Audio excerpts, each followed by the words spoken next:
Hey everyone, welcome back to the channel. In this quick tutorial, I'll show you how to change the display preset on your Mac.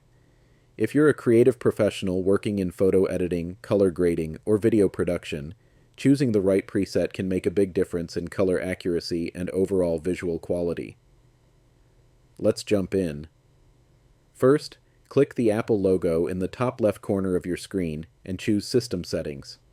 Then, scroll down and click on Displays.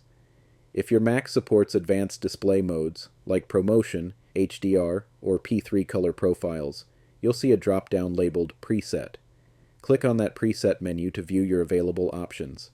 Here are some common presets you might see.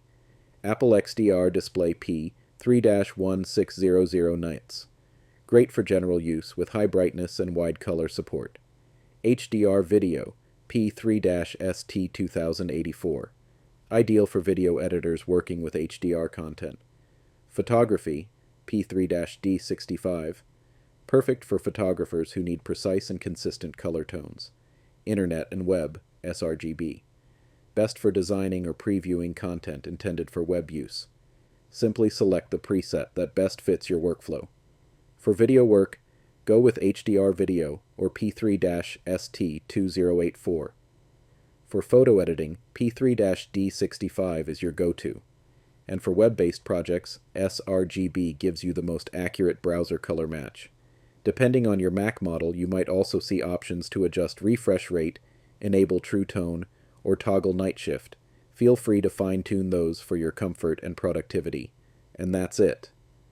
Now you know how to choose the best display preset for your Mac, giving you a more optimized and professional visual experience.